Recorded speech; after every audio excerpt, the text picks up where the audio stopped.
जयति परम ज्योति समं समस्तैरनंत पर्यायै दर्पण तल इव सकला प्रतिफलति पदार्थ मालिका यत्र परमागमस्य बीजं निषिद्ध जात्यन्ध सिन्धुर्विधानं सकल नय विलसितानां विरोधमथनं नमाम्यनेकान्तं विरोधमथनं नमाम्यनेकान्तम्।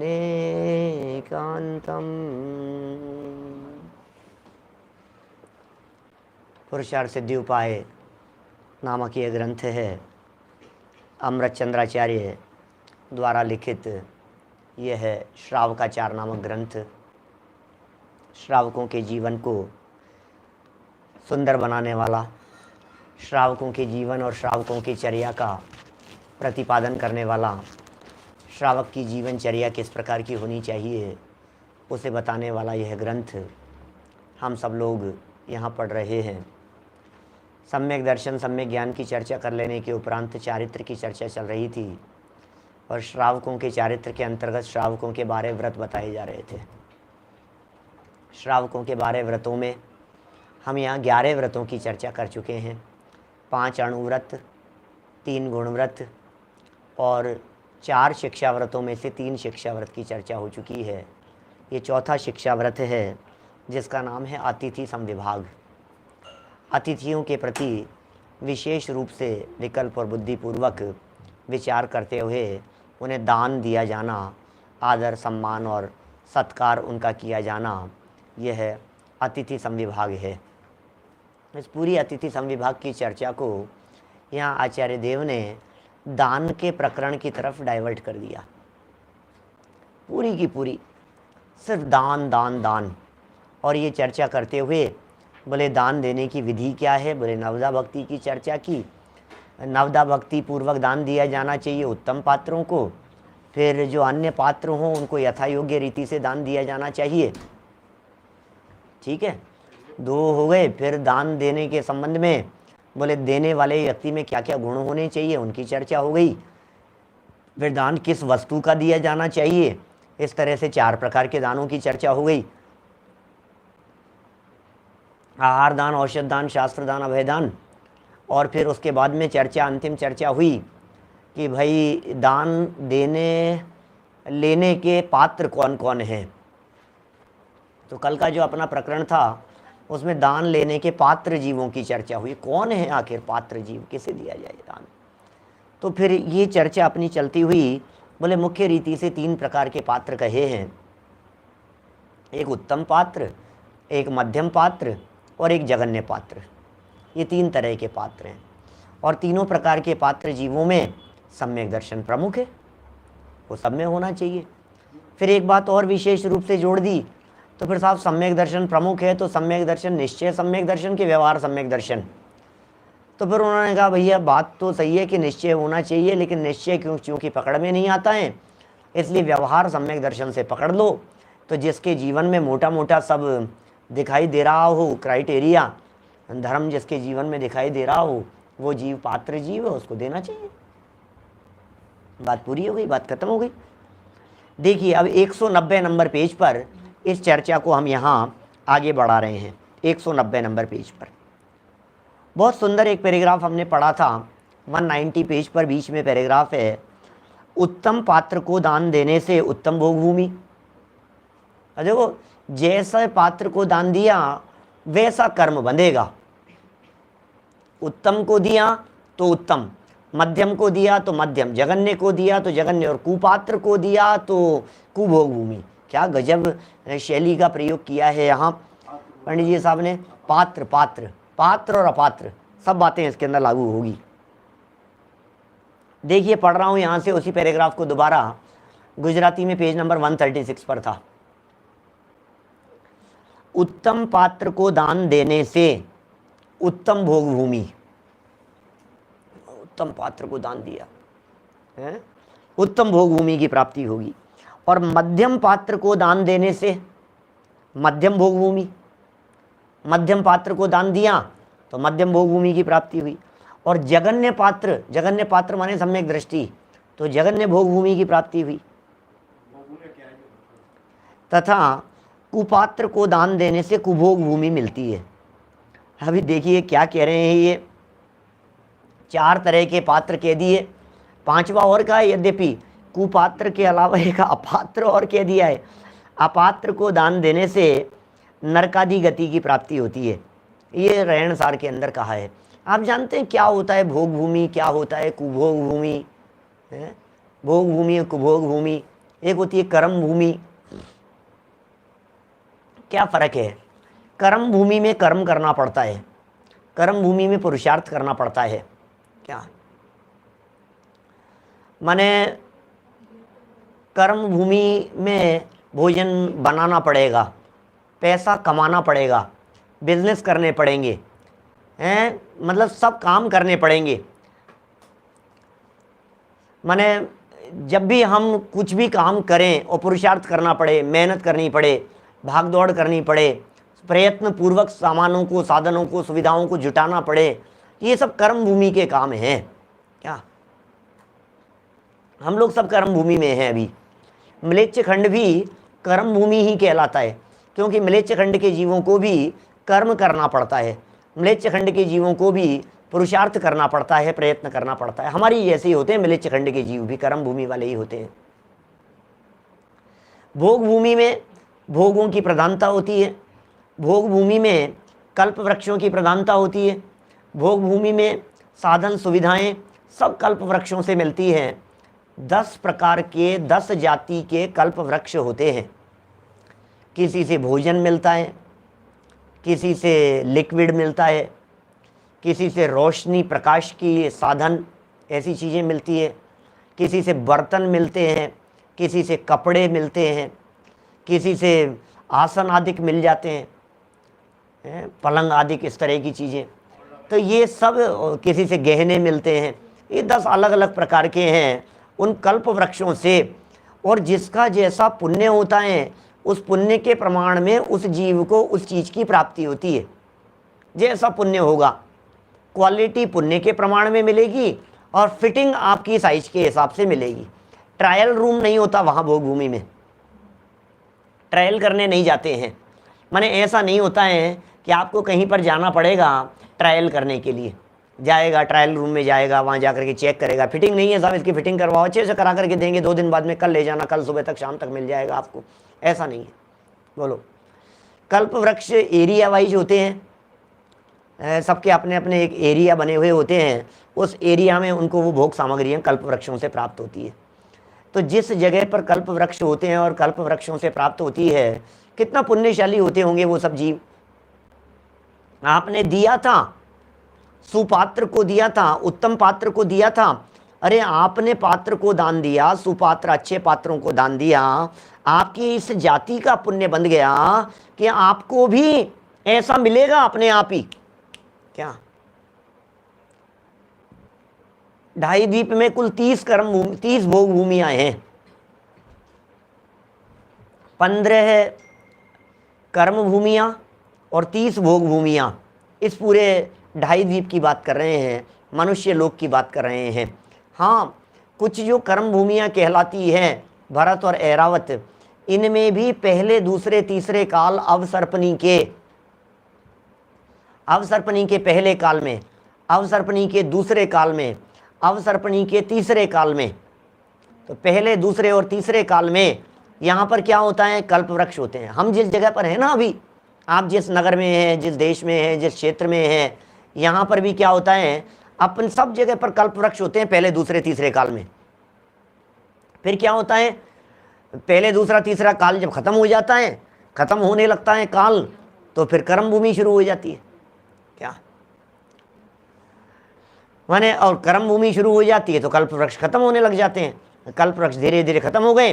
फिर ऋषभदेव स्वामी ने उपदेश दिया, 80 मसी कृषि विद्या शिल्प वाणिज्य, इनका उपदेश दिया ऋषभदेव ने, राजा ऋषभदेव ने।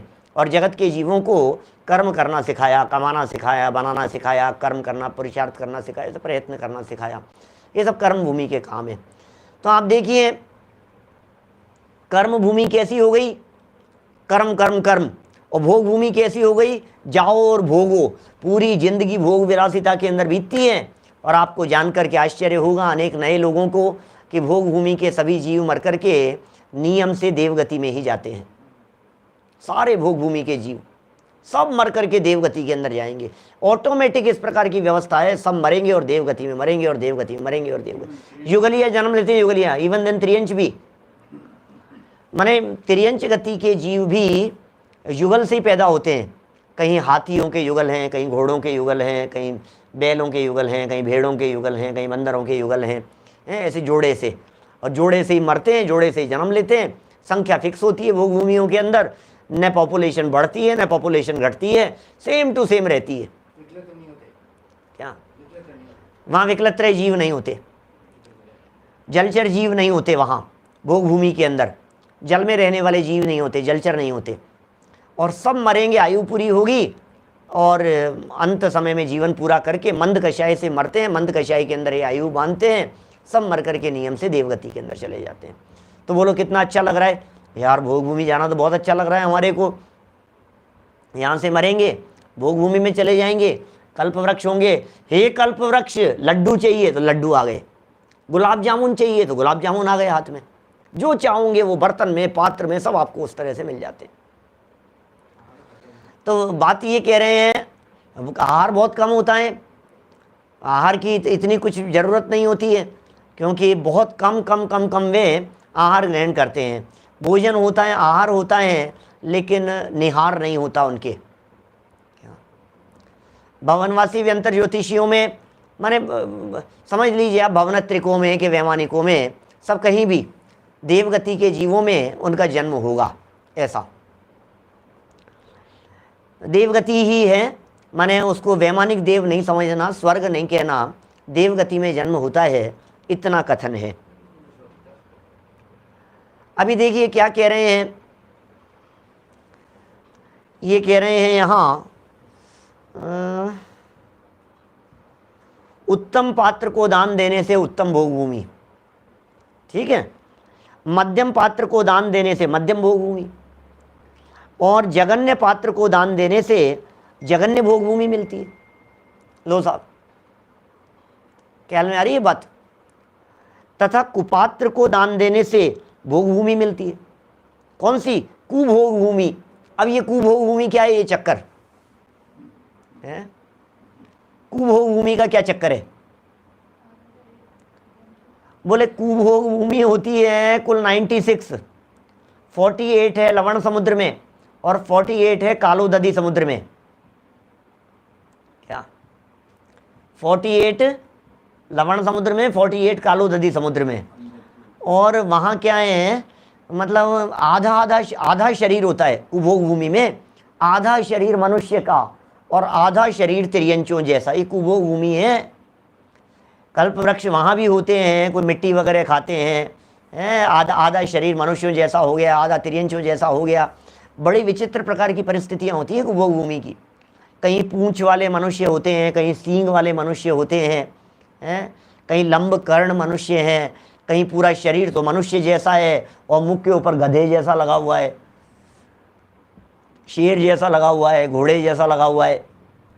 इस तरह के जो जीव होते हैं वे सब कुभोग भूमि वाले होते हैं। दुखी भी होते हैं, वहाँ की मिट्टी वगैरह खाते हैं, कंदमूल आदि खाते हैं। कोई इस तरह से कोई विशेष अच्छी परिस्थितियाँ नहीं हैं, दुखी हैं, मर करके देवगति के अंदर वे भी जाते हैं, हीन स्थानों पर जन्म लेते हैं। अब ये कुभोग भूमि में क्यों चले गए? क्योंकि उन्होंने पात्र अपात्र का विचार नहीं किया। कौन लेने योग्य है, कौन नहीं लेने योग्य है, इस बात का विचार नहीं किया। तो वो जो विचार नहीं किया वो मर करके चले गए ऐसी जगह पर। बोले साहब आप भी ऐसी जगह पर पहुंच जाओगे जिस जगह पर विचार नहीं होगा और कुछ भी ऊट पटांग स्थितियां होगी तुम्हारी। भेद नहीं किया ना इस वजह से। और जिन्होंने सुपात्र दान को फल दिया वे भोग भूमि की प्राप्ति करते हैं। अंत समय में मरते हैं, भोग भूमि वाले जीव, और मरने के बाद में उनका शरीर उड़ जाता है, खत्म हो जाता है। कोई दाह संस्कार जैसी स्थिति नहीं होती वहाँ भोग भूमि में। ये तो काल के संदर्भ में, जो 6 काल के संदर्भ में वर्णन लिखा ना हमने, वो काल चक्र वाली पुस्तक के अंदर आप पढ़ेंगे तो उत्तम भोग भूमि, मध्यम भोग भूमि, जघन्य भोग भूमि, इन सब की आपको काफ़ी डिटेल में वहाँ पूरी जानकारी मिल जाएगी। जितनी आगम में उपलब्ध होती है लगभग उतनी सब बातें वहाँ एक छोटी सी पुस्तक में दर्ज दी गई है। कई उदाहरण दिए हैं इसके लिए। कपूर की तरह उड़ जाता है, ये भी उदाहरण दिया है। बादलों की तरह विघटित हो जाते हैं, कहीं ऐसा उदाहरण दिया है। कहीं बिजली की चमक की तरह, आसमान में बिजली चमकती है ना, ऐसा बस ख़त्म, इस तरह से ख़त्म हो जाते हैं। तो ये कुछ उदाहरण उसके लिए दिए हैं। अंत समय में समझ लीजिए आप, पुत्र पुत्री का जन्म हुआ, युगल जन्म हुआ, ये दोनों मर गए। देवगति में युगल नहीं होते, क्योंकि देव अलग होते हैं, देवियाँ अलग होती हैं, ऐसा है। तो अब जो भी जैसा हो, लेकिन कम से कम अपात्र नहीं होने चाहिए। कम से कम इस तरह का विचार विवेक हमें रखना चाहिए कि हमारे द्वारा दी गई साधन सामग्री कहीं वो भोगों में काम तो नहीं आ रही है। ऐसा भोग विलासिता के अंदर तो काम में नहीं आ रही है, वो व्यक्ति उनको उपयोग में लेकर के उलझने वाला तो नहीं है। और अपात्र को दान देने से, जो पात्र ही नहीं है, किसी भी रूप में पात्र नहीं है, उन्हें दान देने से नरकादि गति की प्राप्ति होती है, नरक तिर्यंच में वे चले जाते हैं। रैणसार की गाथा पढ़ रहा हूं यहां, देखिए। सपुरिसाणम दानम कप्पतरुणम फलाण सोहम वा लोहीणम दानम जयी विमाण सोहा संवस जाने हम। अर्थ, सत्पुरुषों को दान देना तो कल्प वृक्ष की तरह शोभायमान है। ओहो, उत्तम पात्रों को दान दो, सत्पात्रों को दान दो, कल्प वृक्षों की शोभा के समान है। अर्थात शोभा भी होती है और मन वांछित फल की प्राप्ति भी होती है। शोभा भी होगी, मनोवांछित फल भी मिलेगा। तथा लोभी पापी पुरुषों को दान देना, अरे बहुत लोभी था या बहुत पापी व्यक्ति था, लोभी पापी व्यक्ति को दान दिया, तो कह रहे मुर्दे के विमान की तरह शोभा है। अर्थात शोभा तो होती है परंतु दुख भी होता है। आप समझ गए, मुर्दे की ठटरी है। ये एग्जाम्पल यहाँ इस रैणसार में तो दिया ही है, अष्टपाहुड़ में भी ये एग्जाम्पल दिया है। मुर्दे की ठटरी के समान है उसकी शोभा, ठटरी की शोभा के समान है। अब वो जो होती है ना, शव यात्रा निकल रही है, शव यात्रा निकालने के पहले क्या करते हैं, उसे सजाते हैं। शव यात्रा निकालने के पहले उसे सजाया जा रहा है, फूल मालाएं डालते हैं लोग, अलग अलग तरह के उनको शॉल उड़ाते हैं, कंबल उड़ाते हैं, न मालूम क्या क्या तरह के उनके सब लगाएंगे, करेंगे, सब बहुत अच्छी तरह से उनको बहुत सुंदर सजाते हैं उसको। तो कह रहे हैं उसको सजा तो रहे हैं उसको, लेकिन उसकी शोभा क्या है? क्या उसे सजाया गया तो वो शोभायमान है कि नहीं जी? वो शोभायमान नहीं है। शोभा तो कह दो उसको, मुर्दे की शोभा है, लेकिन उसमें दुख हो रहा है सजाने वाले व्यक्ति को। सजाने वाले व्यक्ति के आंखों से आंसू बह रहे हैं, वो पीड़ित हो रहा है। देखिए, जैसे मुर्दे की ठठरी का विमान बनाकर उसे सजाकर निकालने के से लोक में कीर्ति और शोभा तो होती है। अरे वो जितना डेकोरेट होकर के निकलेगी ना, तो लोक में तो लोग कहेंगे यार कितना सुंदर सजाया है भाई, कितना पैसा लगाया है इसने यार, कितना खर्च किया है। तो कह रहे परंतु घर के धनी मतलब स्वामी को दुखदायक होता है, क्योंकि उसका तो व्यक्ति चला गया है अपने यहाँ से। एक व्यक्ति चला गया, वो छोड़ करके चला गया अपने बीच से। इस प्रकार लोभी अपात्र को दान देने से लोक में यश तो होता है, क्या लोक में यश तो होगा लोभी और अपात्र को दान देने से, परंतु दातार को महान पाप उत्पन्न होता है और उसका फल बुरा मिलता है। दातार को दुख हो रहा है, शोभा भी हो रही है, दुख भी हो रहा है। और ये कह रहे हैं इस तरह से आपने लोभी पापी पुरुषों को दे दिया है, जगत में खूब प्रशंसा हो रही है, यार क्या दान दिया है, खूब पैसा दिया भैया इन्होंने, खूब पैसा दिया, खूब बांट रहे हैं, देखो आप लुटा रहे हैं साहब, पानी की तरह बहा रहे हैं। तो खूब प्रशंसा तो मिल गई आपको, लेकिन अब जो कर्म बंधा है उस कर्म का क्या होगा? तो ये कह रहे हैं बुरा फल मिलेगा आपको, उसका फल अच्छा मिलने वाला नहीं है। यहाँ खा लिया था, यहाँ खो गया था, यहाँ बह गया था। ऐसा जानकर पात्र अपात्र का विचार करके ही दान देना योग्य है। माने कुल मिलाकर के बात यह है, पात्र और अपात्र जीवों का विचार किया जाना चाहिए। तो इस तरह से दान देने संबंधी बात यहाँ हो गई। फल तो परिणाम का लगता है, लेकिन परिणाम आपने विचार समझदारी के नहीं किए हैं, इसलिए फल उसी तरह का लगेगा जितने आपने परिणाम रखे। आपने परिणाम क्या रखा? आपने तो व्यक्ति देखा और दे दिया आपने, तो आपने विचार नहीं किया ना। विचार करते तो परिणाम समझ में आते आपके, विचार नहीं किए तो काहे के परिणाम? कोई व्यक्ति ये कहे कि साहब ये देने देने से क्या मतलब है, किसको दिया किसको दिया, देने वाले के भाव तो बहुत अच्छे थे, देने वाले के भाव बहुत अच्छे थे, तो उसको तो अच्छा फल मिलना चाहिए, भाव अच्छे रख करके दिए ना उसने। बोले अच्छा नहीं कहते, अच्छे बुरे का विचार नहीं किया, लेने वाले का विचार नहीं किया, आप सोच समझ करके नहीं किया काम, और फिर कह रहे हो विचार अच्छे थे। विचार अच्छा रख करके कोई व्यक्ति नॉनवेज खाए तो क्या होगा? विचार अच्छे रख करके कोई व्यक्ति शराब पिए तो क्या होगा? विचार अच्छे रख करके आलू प्याज जमीकंद खाए तो क्या होगा? विचार अच्छे रख करके रात्रि भोजन करे तो क्या होगा? विचार अच्छे रख करके खोटे कार्य करे, सप्त व्यसनों का काम करे तो क्या होगा? कुछ नहीं है। अरे झूठी बात है कि विचार अच्छे थे परिणाम अच्छे थे, परिणाम अच्छे होते ही नहीं है। गलत जगह पर तीव्र कषाय के बिना देना नहीं होता है। दे कैसे दिया आपने? तीव्र कषाय के बिना देने की प्रवृत्ति नहीं बन सकती थी।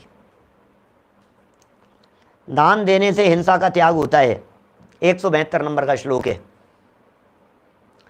हिंसायाः पर्यायो लोभोत्र निरस्यते यतो दाने तस्मादतिथि वितरणम हिंसा व्युपरमणमेवेष्टम। क्या कह रहे हैं? अन्वयार्थ देखिए। यतः माने कारण की, तत्र दाने हिंसायाः, यहाँ दान में हिंसा की, पर्याय है लोभ है, निरस्यते, हिंसा की जो थी ना पर्याय, लोभ का नाश होता है। क्या बात कर रहे हो आप? किसमें हिंसा की पर्याय?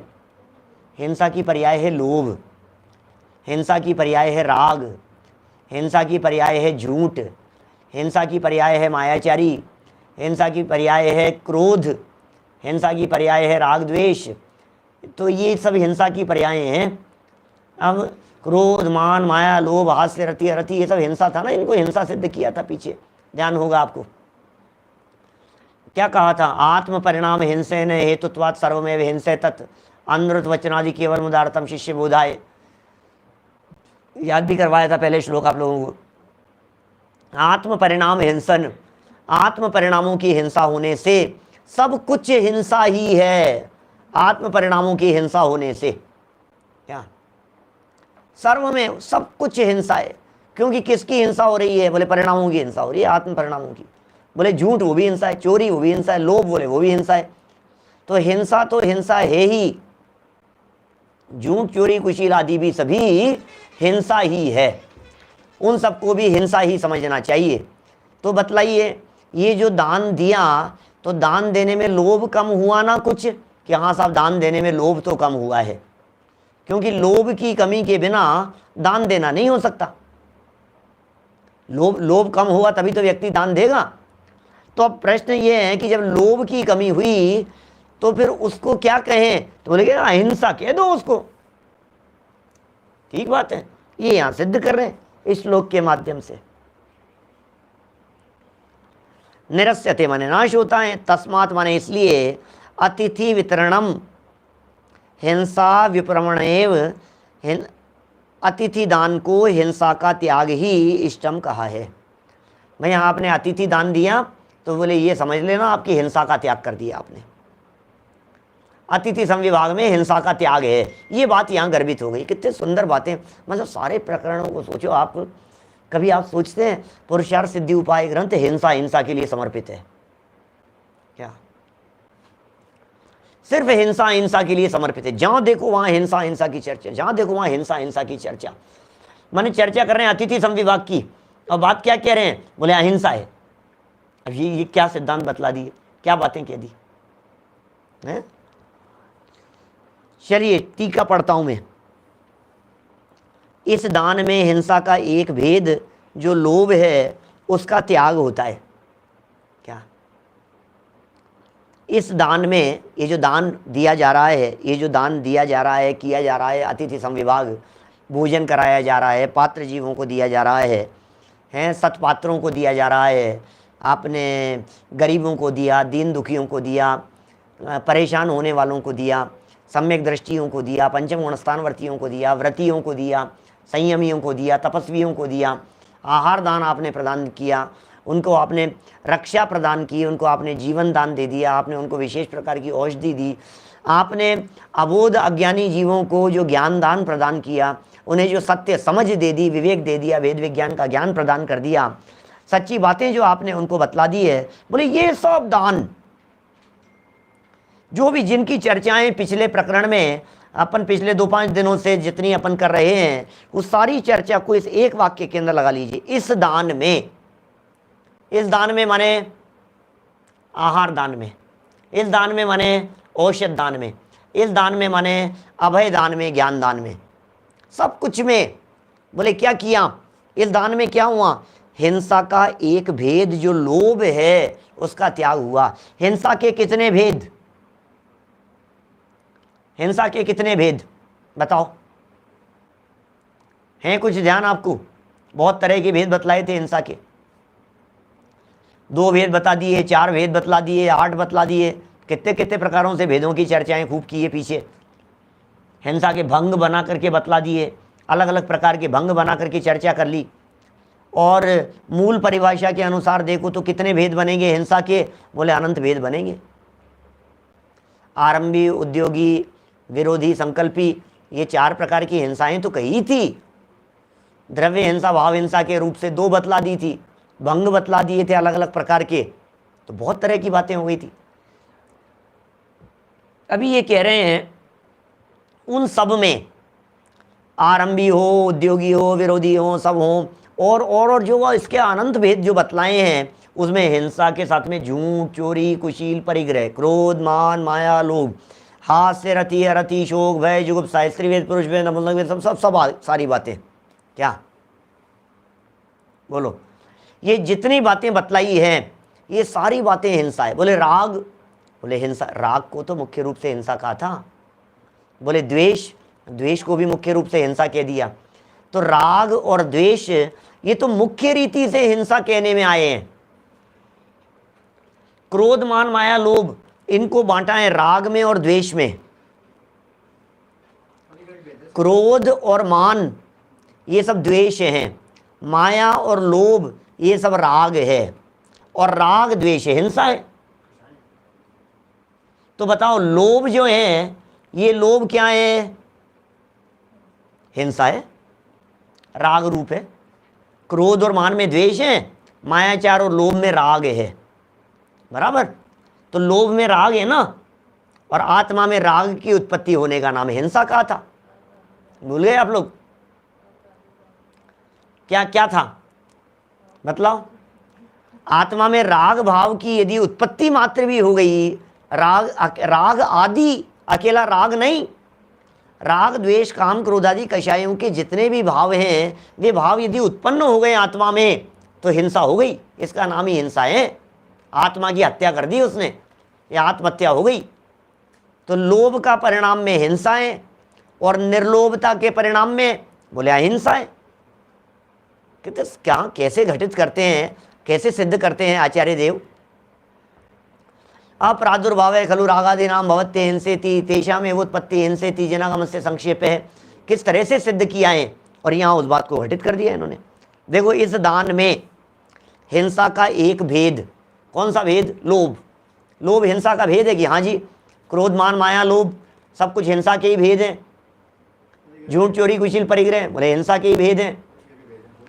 तो कहा लोभ जो कि हिंसा का एक भेद है, उसका त्याग होता है दान देने में।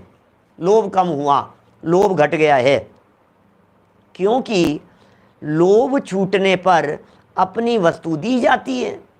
स्वस्याति सर्गो दानम, दान ऐसा नहीं है कोई चीज़ पड़ी हुई थी उठाई हमने और उठा करके किसी को दान दे दी, ऐसे थोड़ी ना दान होता है।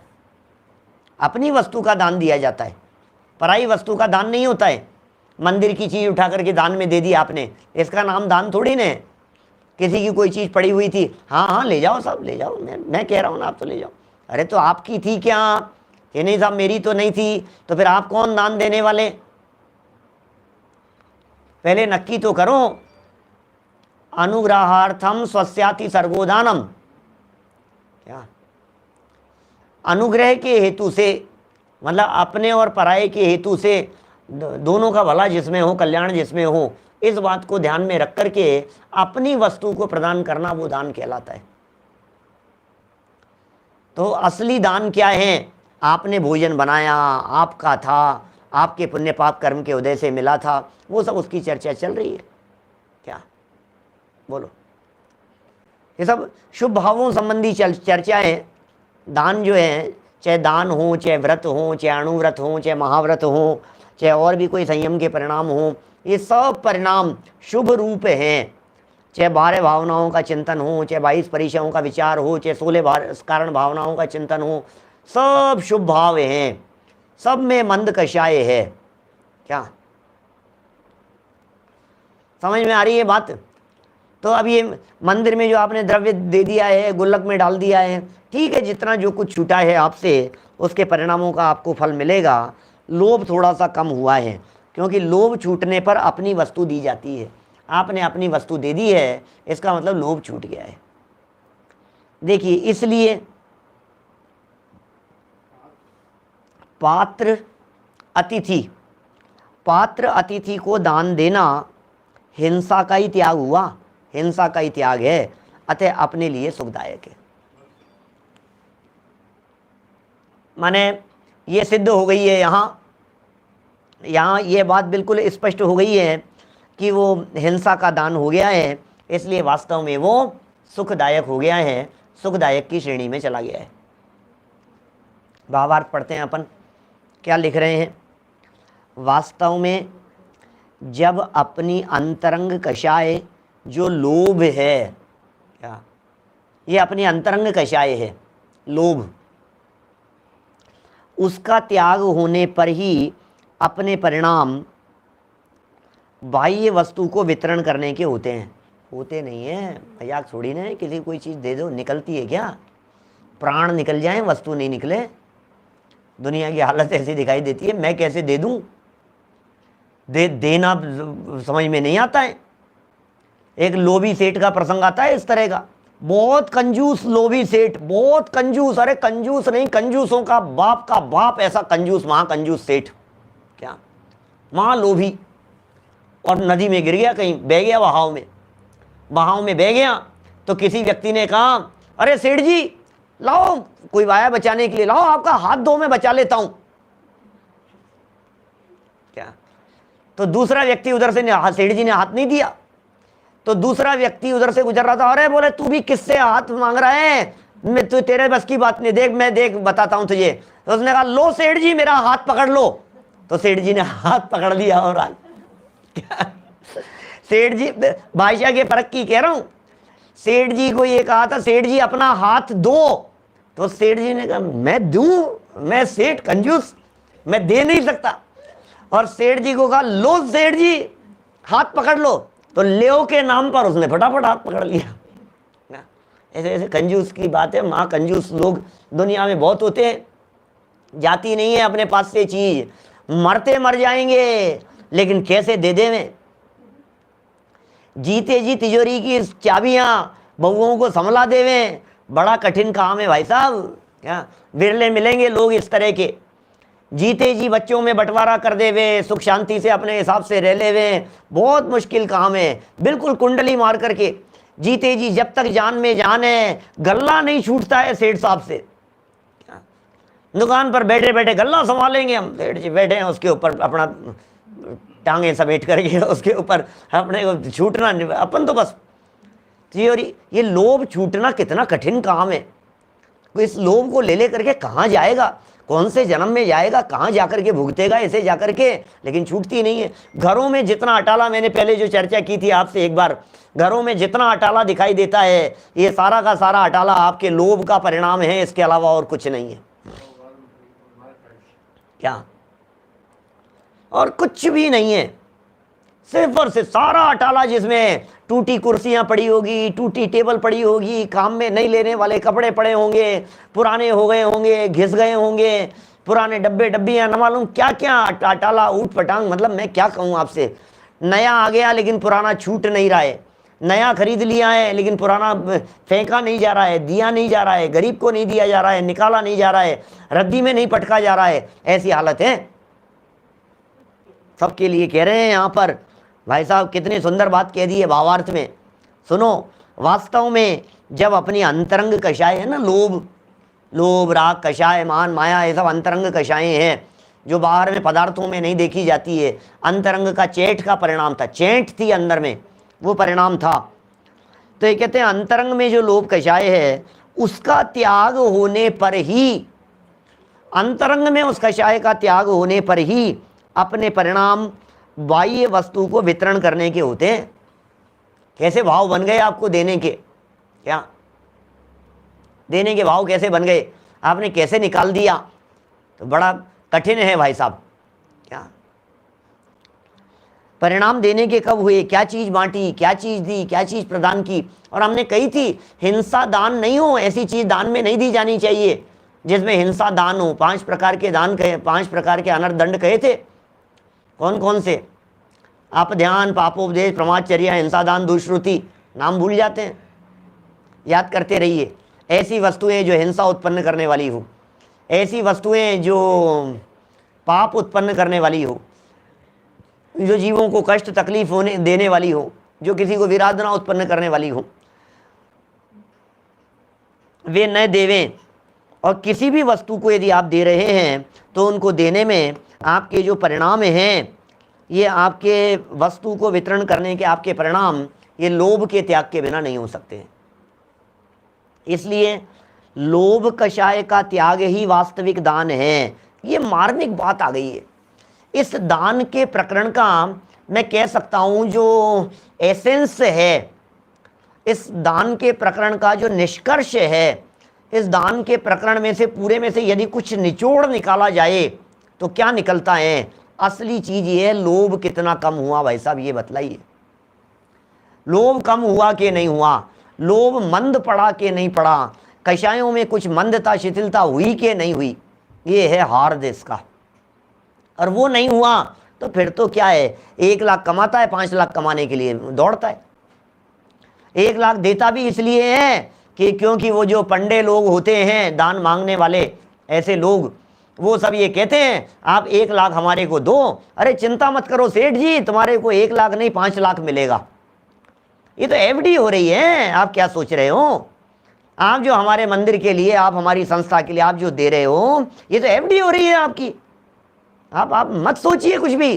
5 लाख दीजिए, मैं गारंटी देता हूं आपको थोड़े समय बाद में 25 लाख होकर के आपको मिलेगा। लो, गलत काम कर रहे हैं लेने वाले लोग भी। लोभ घटाना चाहिए था देने वाले का, और लोभ बढ़ा करके लिया आपने तो उसका भी अनर्थ किया और स्वयं भी पाप किया। बोलो, ख्याल में आ गई बात? मैं क्या बात कह गया हूं मैं? माने लेने वाले व्यक्ति ने जो संस्था मंदिर समाज के लिए जो काम कर रहे हैं, उन्होंने क्या कह करके लिया? आप 5 दोगे आपको 25 मिलेगा। तो आपने क्या किया? सामने वाले व्यक्ति का लोभ बढ़ाया, उसके भाव बन गए। चलो ठीक है यार, इन्वेस्टमेंट हो रहा है और इस जन्म में नहीं मिला तो पंडित जी बोले कोई चिंता मत करो, अगले जन्म में मिलेगा, देवगति में जाकर के मिलेगा, भोग मिलेंगे, वैभव मिलेंगे, सुविधाएं मिलेगी, तुम तो यहाँ तो दो, तुम तो खूब करो। तो भैया लोभ के परिणाम रख करके दिया तो देना नहीं देना सब बराबर हो गया। बोलो, तो क्या करवाना चाहिए? परिणाम हो आपके भीगे हुए, तब तो दान देने की सार्थकता है। क्या समझ में आ रही है बात? ये तो ट्रेन में बोलता है, सही कह रहे हैं भाई यज्ञेश भाई। क्या ट्रेन में बोलते हैं भीख मांगने वाले, ए दे दे भैया, तू 1 रुपया देगा तेरे को ऊपर वाला 10 देगा, 10 देगा तुझे 100 देगा ऊपर वाला। क्या तो लोभी व्यक्ति कोई ज़्यादा होशियार, डेढ़ होशियार हो तो वो कह दे कि तू मेरे पास क्यों आया, तू डायरेक्ट ऊपर वाले से ही मांग लेना जो सो देगा। ये क्या क्या है चक्कर यार, है क्या क्या मांगने के तरीके हैं। बिल्कुल कितना लोभ कम होना चाहिए, कितना सुंदर कहा है। इसलिए लोभ कषाय का त्याग ही वास्तविक दान है। रियल में जो दान है वो ये दान है। और वह लोभ कषाय भाव हिंसा का एक भेद है, हिंसा का भेद है लोभ कषाय। द्रव्य हिंसा और भाव हिंसा के भेद बच्चों को बतलाए जाते हैं, पीछे अपन ने पढ़े भी हैं। देखिए क्या है, किसी भी जीव को, किसी प्राणी को मारना, सताना, उसका दिल दुखाना, उसे पीड़ित करना, परेशान करना है, उसे खेत खिन्न करना, ये सब क्या आएगी, ये सब द्रव्य हिंसा है, ये सब द्रव्य हिंसा। और द्रव्य हिंसा माने बाहर में, और भाव हिंसा माने अपने में। तो अपने में जो राग द्वेष काम क्रोध कषाय आदि जो भाव उत्पन्न हुए हैं, बोलो, तो वो क्या है, बोले वो भाव हिंसा है। द्रव्य हिंसा बाहर में होती है, भाव हिंसा इधर होती है। द्रव्य हिंसा वहां होती है, भाव हिंसा यहां होती है। तो द्रव्य हिंसा तो सबको पाप दिखाई देता है, भाव हिंसा पाप है ये नहीं दिखाई देता है। यहाँ भाव हिंसा छुड़ाने का प्रयोजन है। आगे चल करके बहुत सारी बातें भी ऐसी कहने वाले हैं। अभी तो कल का ये प्रकरण समाप्त हो जाएगा, परसों जब समाधि मरण की चर्चा चलेगी, संलेखना की चर्चा चलेगी, तो राग छोड़ने की बातें चलेगी। क्या बोलो, ये कोई गाना बता रहे हैं तुम्हें 1 पैसा दोगे तुम्हें वो 10 लाख देगा, क्या है, पुराने जमाने का होगा कोई बहुत पुराना। तुम 1 पैसा दोगे वो तुम्हें 10 लाख देगा तुम्हारे को। गजब हो गया भैया, हैं क्या क्या चलता है दुनिया भर में। देखिए आगे कह रहे हैं, 1.5 लाइन और बची है अपनी। इसलिए जो सत्पुरुष, सज्जन पुरुष, क्या सज्जन पुरुष अतिथि संविभाग में दान करते हैं, वे ही वास्तव में अहिंसा व्रत का पालन करते हैं। ये बात अमृत चंद्राचार्य के दिलो दिमाग में बैठी हुई थी। सर्व व्रतों का मूल है अहिंसा व्रत। क्या कोई व्यक्ति श्रावक है और वो व्रत पालन करना चाहता है, तो अमृत चंद्राचार्य कह रहे हैं भैया उत्कृष्ट रीति से यदि तुम्हें कोई व्रत पालना है तो एक व्रत को अपने दिमाग में रखो, अहिंसा अहिंसा अहिंसा अहिंसा। बस सिर्फ और सिर्फ अहिंसा का पालन करना है। अरे जो उत्कृष्ट से उत्कृष्ट रीति से अहिंसा का पालन करते हैं वे परम गति की प्राप्ति करते हैं। उन्हें परम अहिंसा का फल साधी अनंत काल के लिए फिर उनकी हिंसा नहीं होती है, सिद्ध दशा की प्राप्ति हो जाती है। अहिंसा का पालन किया ना, अब उनकी हिंसा नहीं होगी। क्या बात है भाई साहब, बोलो। अहिंसा का फल क्या है? देखो उस उल्टे फल नहीं लगाना। कोई व्यक्ति ये इस तरह के फल लगाए कि भैया तुम दान दोगे तो क्या होगा, आहार दान दोगे तो तुम्हें भोजन मिलेगा। नहीं नहीं नहीं नहीं नहीं, हमने गरीब आदमी को भोजन दिया तो हमारे भोजन की कमी नहीं पड़ेगी, हमारे को खूब भोजन मिलेगा। हमने दूसरे को पैसा दिया तो हमारे को खूब पैसा मिलेगा। ये कहाँ चक्कर में उलझा रहे हो आप? ऐसा नहीं है क्या? जैन धर्म के मार्ग में ऐसा नहीं है कि आप किसी को आहार दान कराओ और तुम्हारे भोजन की कमी नहीं पड़े, ऐसा नहीं है। आहार दान का फल तो अनाहारी अवस्था है। क्या आहार दान का असली फल जब फलीभूत होगा अंतर स्वभाव में लीन होकर के, तो उसका फल तो ऐसा मिलेगा कि जीवन में कभी साधी अनंत काल तक क्षुधा रोग विनाशनाय हो जाएगा और अनंत काल तक कभी भोजन की जरूरत नहीं पड़ेगी। क्या आप आहार दान का ऐसा फल सोच रहे हैं कि हमने किसी को खूब भोजन कराया, भैया गरीबों को भोजन कराया, हमें तो कम से कम भोजन की दिक्कत नहीं आएगी? तो फिर आप क्या सोच रहे हैं? किसी को औषध दान दिया तो इसका मतलब आपको कभी दवाइयों की कमी नहीं पड़ेगी, खूब दवाइयाँ मिलेगी आपको, ऐसा अर्थ लगाना पड़ेगा। सोचो क्या होगा भाई। जैसे आहार की कमी नहीं पड़ी ऐसे आपको दवाइयों की कमी नहीं पड़ेगी, क्या ऐसा अर्थ लगाएंगे तो कितनी गड़बड़ हो जाएगी?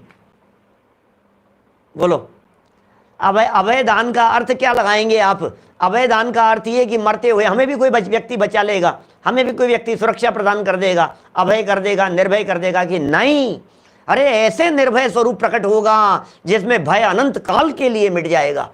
निर्भय स्वभाव में जाकर के लीन हो जाएगा। ये फल है वास्तव में। तो ज्ञान दान का फल आपको भी ज्ञान मिल जाएगा, ज्ञान दान का फल आपके याददाश्त स्मृति बराबर बनी रहेगी, ऐसा नहीं।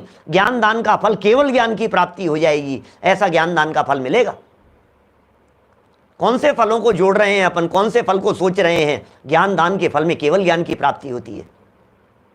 बोलो, ज्ञान दान एक शास्त्र दान दिया था उस ग्वाले के जीव ने, जो कुंदाचार्य जैसा महान समर्थ आचार्य बन गया एक शास्त्र मात्र दान देने में। अब आप कल्पना कीजिए आपके ज्ञान का क्या होगा जब आप जगत के जीवों को ज्ञान प्रदान कर रहे हैं, शास्त्र प्रदान कर रहे हैं, साहित्य प्रदान कर रहे हैं, घर घर में पहुंचा रहे हैं, जनवाणी पहुंचा रहे हैं। क्या आपके ज्ञान का क्या होगा? नहीं, ऐसा ज्ञान केवल ज्ञान रूप से बनेगा। बोलो, ऐसा ज्ञान केवल ज्ञान में कन्वर्ट नहीं होगा। तो फिर ज्ञान दान का मतलब क्या हुआ? ज्ञानावरणी कर्म तो फिर कितनी देर के लिए, फिर वापस एक इंद्रिय में चला जाएगा, ज्ञान शून्य हो जाएगा। तरस पर्याय मिट करके वापस एक इंद्रिय के अंदर चला गया तो सब फिर वापस खत्म हो गया है। इनमें कुछ दम नहीं है। भोजन मिल गया, इसमें क्या दम? भोजन करने की जरूरत नहीं पड़े, असली बात तो ये है। भोजन मिल जाना बड़ी बात थोड़ी है। फिर आप क्या करेंगे? कपड़े दान दिए आपने तो आपको भी कपड़े मिल जाएंगे। काय के कपड़े मिल जाएंगे? कपड़े पहनने की जरूरत नहीं पड़े, हम तो ऐसी व्यवस्था चाहते हैं। जीवन में कभी कपड़े नहीं पहनने पड़े, नग्न दिगंबर बनकर के चारों तरफ विचरण करें, ऐसी अवस्था हो, दिगंबरत्व की प्राप्ति हो, मूल स्वरूप में यथाजात रूप अवस्था की प्राप्ति हो। इसके लिए मिला है ये जैन कुल। ये देखो क्या कह रहे हैं, ये सत्पुरुष जो दान करते हैं, ऐसा अतिथि संविभाग करते हैं, ये वास्तव में अहिंसा व्रत का पालन करते हैं। उनके सच्ची अहिंसा होती है, सच्चा धर्म उनके जीवन में प्रकट होता है, उत्तम अवस्थाओं की उन्हें प्राप्ति होती है। तो इस तरह से इन सब चीज़ों को जानकर यथा योग्य रीति से पात्र अपात्र का विचार करते हुए, जिसमें हिंसा का त्याग हो, ऐसे लोभ को कम करते हुए अपने को अपनी भूमिका अनुसार इन सब बातों को धारण करना चाहिए, इनका पालन करना चाहिए और अपने जीवन को उज्जवल बनाने का प्रयत्न करना चाहिए। हम सबका जीवन इन भावनाओं से और इन सब बातों से उज्जवल हो, इसी भावना से बात को यहीं विराम दे रहा हूं। निज निधि निज में बताई, यह अनंत उपकार है, उसके लिए जिन वाणी माँ को वंदना शत बार है, वंदना शत बार है। नौ वाणों का मंत्र।